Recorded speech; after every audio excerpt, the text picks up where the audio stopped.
प्रिय छात्रों, आज हम आरएस के लेवल के कुछ इम्पोर्टेंट क्वेश्चन यहाँ पढ़ेंगे। आप इनको ध्यान से लिखें और पढ़ें, याद करें। और सारे प्रश्न ये भारत की राजनीतिक व्यवस्था और संवैधानिक प्रणाली के हैं। पहला क्वेश्चन है अनुच्छेद 124। अनुच्छेद 124 में उच्चतम न्यायालय यानी सुप्रीम कोर्ट, अंग्रेजी का शब्द भी याद रखें, उच्चतम न्यायालय का गठन है।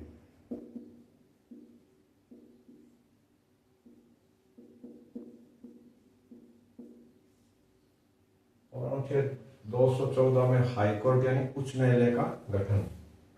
बहुत इजी याद रहेंगे, अंक वही है, सिर्फ इनका चेंजेज है। 124 में सुप्रीम कोर्ट का गठन और 214 में हाई कोर्ट का गठन।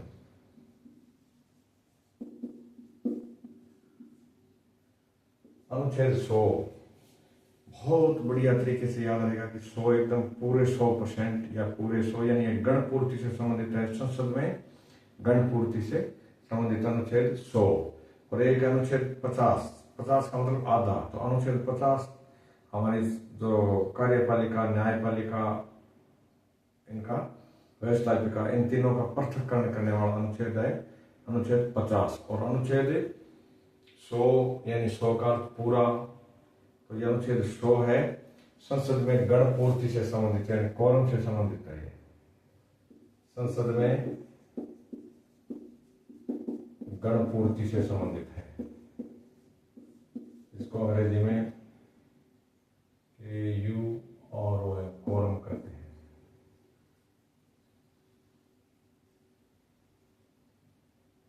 फिर प्रश्न आता है संविधान के भाग 5 के अध्याय 4 में किसका वर्णन है। और संविधान के भाग 5 के अध्याय 5 में देखिए, जो पहले कम संख्या के अनुच्छेद है वो हमेशा केंद्र सरकार के या सुप्रीम कोर्ट के, राष्ट्रपति के, यानी जो केंद्र की व्यवस्था है उसके बारे में पूछे जाते हैं। और कुछ बाद के नीचे के जो अनुच्छेद है वो राज्य की व्यवस्था, राज्य के उच्च न्यायालय, राज्य के राज्यपाल, इनसे संबंधित होते हैं। तो संविधान के भाग 5 में हमारी न्यायिक प्रणाली का वर्णन है। भाग 5 के अध्याय 4 में सुप्रीम कोर्ट का गठन यानी उच्चतम न्यायालय का वर्णन है, भाग 5 अध्याय 4। और दूसरा इसी संविधान के भाग 5 का भाग 5 ये हाई कोर्ट से संबंधित है।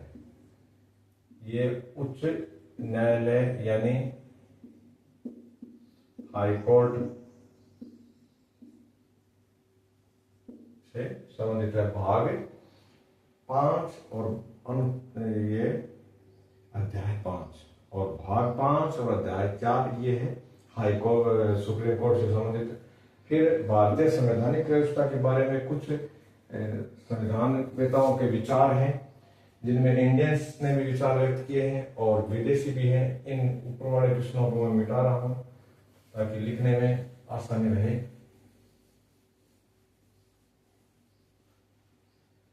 भारतीय संविधान को किसने सौदेबाजी का संघ कहा था। तो मित्रों, ये विचारक हैं, पॉलिटिकल साइंस का प्योर क्वेश्चन है ये। और संविधान के आधार पर जीके में भी पूछा जाता है। हम सारा डिस्कशन यहाँ आरएस के लेवल का कर रहे हैं। आरएस के एग्जाम के लिए क्वेश्चन बहुत इंपॉर्टेंट है। सौदेबाजी का संघ करने वाले थे मॉरिस जॉनसन। किसने कहा था? मॉरिस जॉनसन ने भारतीय संविधान को या भारतीय जो संघ की जो व्यवस्था है उसको सौदेबाजी का संघ कहा था। अर्ध संघ, अर्ध का अर्थ हो गया आधा। और वैसे यदि हम देखें तो भारत में अमेरिका की तरह, कनाडा की तरह पूरी संघीय प्रणाली मौजूद नहीं है। कई जगह हमारा संविधान एकात्मक हो जाता है और कई जगह संघात्मक हो जाता है। अर्ध संघ कहने भारतीय संविधान, इसको संघ को अर्ध संघ कहने वाले व्यक्ति थे केसी वेयर। ये भी विदेशी हैं। केसी वेयर ने भारतीय संघ को अर्ध संघ कहा था। भारतीय संघ को अर्ध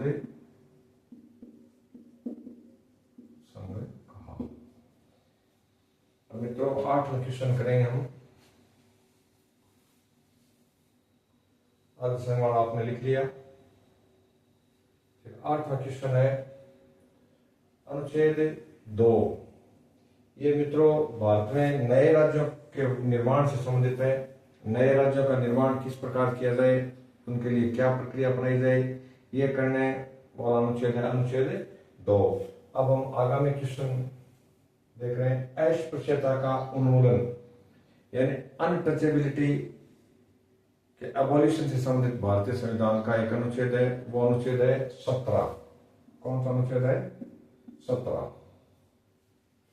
कोई भी व्यक्ति किसी भी जाति या धर्म के व्यक्ति के साथ छुआछूत नहीं कर सकता। अब आगामी क्वेश्चन है उपाधियों का अंत।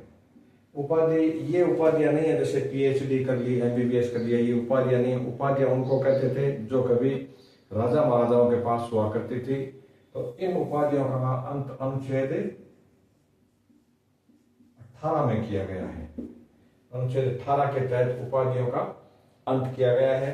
और अनुच्छेद 24 फिर आता है अंबेडकर के शब्दों में संविधान की आत्मा किसको कहा गया है।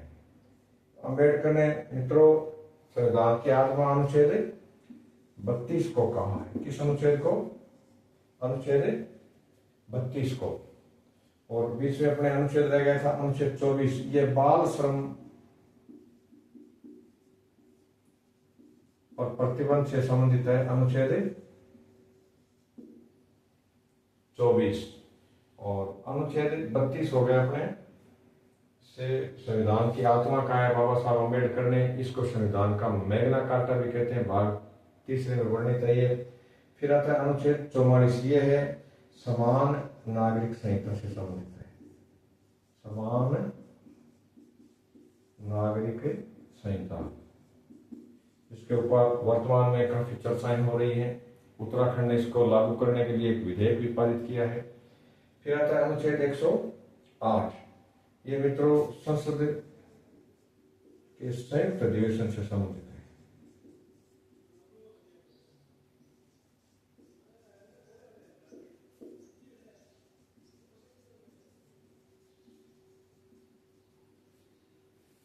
संसद का संयुक्त अधिवेशन राष्ट्रपति की आज्ञा से बुलाया जाता है और अब तक 3 बार संसद के संयुक्त अधिवेशन हो चुके हैं।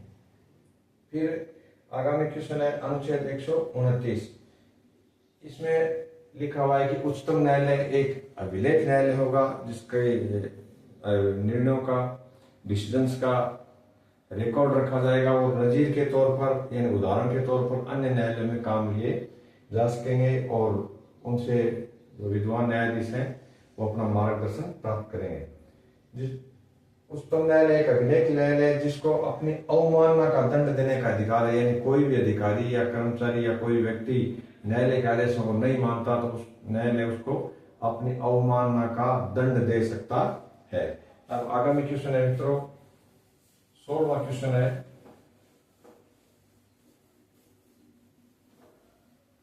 अनुच्छेद 148 किससे संबंधित है? तो यह कैग की स्थापना से संबंधित है। किससे? नियंत्रक एवं महालेखा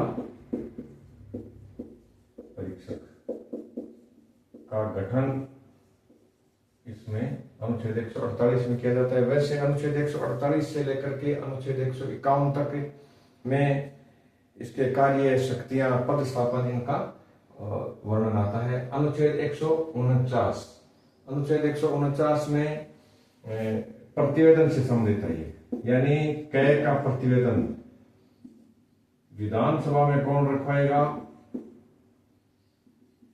और संसद में कौन रखवाएगा, ये दोनों अलग अलग हैं।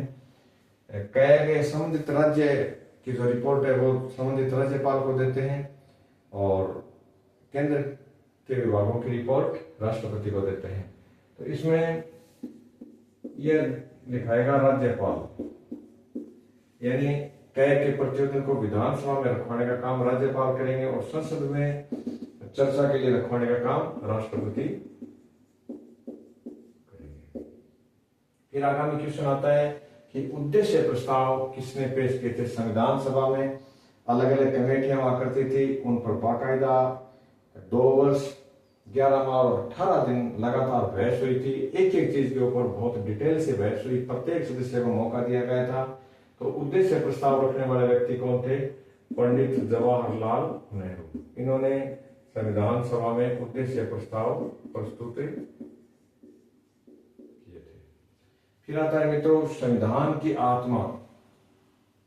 संविधान की प्रस्तावना में 3 प्रकार के न्याय वर्णित हैं। ये शब्द आप याद रखें, राजनीतिक, आर्थिक और सामाजिक। फिर आगामी क्वेश्चन आता है प्रस्तावना में समानता। समानताएं 2 प्रकार की दी गई है। पहले आता है 21वां क्वेश्चन है प्रस्तावना में स्वतंत्रता कितने प्रकार की? ये 5 प्रकार की है। विचार, विश्वास, अभिव्यक्ति, धर्म और उपासना। ये 5 प्रकार की, ये 5 शब्द आप रख लें। ये प्रश्न कई बार आए हुए हैं कि इनमें कौन सी स्वतंत्रता वर्णित नहीं है या कौन सी समानता का प्रकार वर्णित नहीं है। तो इस प्रकार इनको आप ढंग से एक एक शब्द को रटें, आप 500 शब्दों को। फिर आता है 22वां क्वेश्चन प्रस्तावना में समानता है। ये 2 प्रकार की है। एक तो प्रत्येक व्यक्ति की प्रतिष्ठा की समानता रखी जाएगी, किसी व्यक्ति को ज्यादा प्रतिष्ठा नहीं, किसी को कम नहीं, समान दृष्टि से संविधान प्रतिष्ठा देगा। और दूसरा है कि अवसर की समानता, प्रत्येक व्यक्ति को समानता के साथ अवसर उपलब्ध करवाए जाएंगे। सरकार राज्य के नियोजन में या किसी भी पद में या चुनाव लड़ने में किसी भी प्रकार का कोई भेदभाव नहीं करेगी। इसको कहते हैं अवसर की समानता। फिर आता है कि जिला कास्ट इन इंडियन पॉलिटिक्स। ये बहुत इंपॉर्टेंट किताब है। ये वैसे राजनीतिक विज्ञान में भी बहुत इंपॉर्टेंट है और अपने सोशियोलॉजी में भी इंपॉर्टेंट है। इस बुक के लेखक का नाम है रजनी कोठारी। ये बहुत शानदार इंडियन पॉलिटिकल थिंकर है रजनी कोठारी। और इन्होंने जिला कलेक्टर के पद को संस्थागत करिश्मा कहा था। यानी संस्थागत करिश्मा करने वाले व्यक्ति कौन है? रजनी कोठारी। कलेक्टर के लिए इन्होंने ये सब काम में लिया है। फिर आता है भाग 3। ये संविधान में मौलिक अधिकारों के लिए चर्चित है। इसको संविधान का मैग्ना कार्टा भी कहते हैं।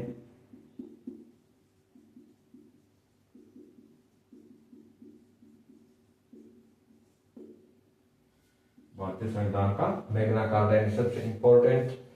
फिर आता है अनुच्छेद 32। अनुच्छेद 32 के तहत सुप्रीम कोर्ट 5 प्रकार की रिट जारी कर सकता है। और अनुच्छेद 226 इसमें भी उच्च न्यायालय 5 प्रकार की रिट जारी करता है। जिला न्यायालय और अधीनस्थ न्यायालय ये रिटें जारी नहीं कर सकते, जैसे बंदी, प्रत्यक्षीकरण, उत्प्रेषण, परमादेश, अधिकार अपेक्षा। ये जो 5 प्रकार की रिटें हैं ये हाई कोर्ट और सुप्रीम कोर्ट की पावर में आती है। कोई भी व्यक्ति अपने अधिकारों के हनन में इन न्यायालयों की शरण ले सकता है। अनुच्छेद 32 में तो हो गया 5 प्रकार की रिट सुप्रीम कोर्ट के द्वारा, और अनुच्छेद 226 में हो गया किसी भी राज्य के उच्च न्यायालय के द्वारा रिटें जारी करना। फिर आता है अनुच्छेद 110। ये मित्रों धन विधेयक से संबंधित है। यानी धन विधेयक की परिभाषा अनुच्छेद 110 में है।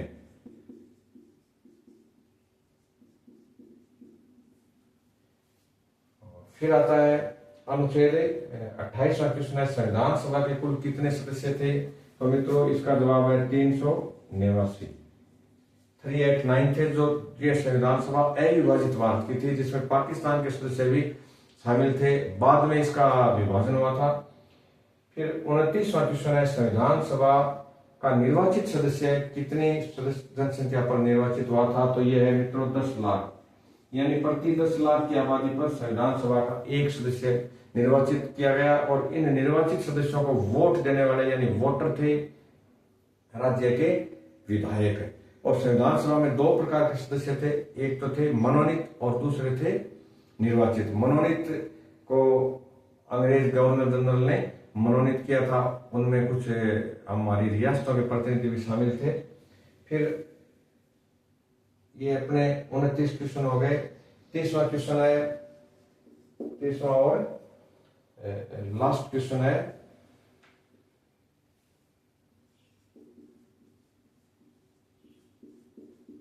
भारतीय संविधान में मूल यानी मौलिक कर्तव्य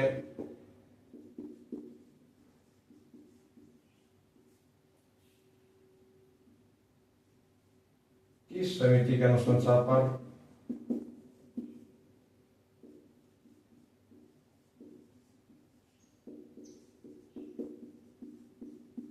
तथा कितने शामिल करने का सुझाव आया था।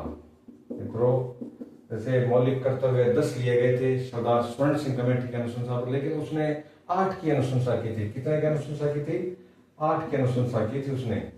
बाकी 2 बाद में मतलब 10 बढ़ा दिए गए। 11वां जो शिक्षा से संबंधित है वो बाद में जोड़ा गया। कुल कितने की थी? 8 की। और यह समिति थी स्वर्ण सिंह समिति, और इसने रूस से प्रेरणा ली है। किससे? रूस से प्रेरणा मिली। यानी हमने मौलिक कर्तव्य रूस से लिए गए हैं, और इंदिरा गांधी ने इस समिति का गठन किया था। तो मौलिक कर्तव्य को जोड़ने वाले प्रधानमंत्री या सरकार इंदिरा गांधी की सरकार थी। मित्रों, आप मेरे साथ इसी प्रकार बने रहें, और इम्पोर्टेंट क्वेश्चन आगामी वीडियो में करेंगे। धन्यवाद।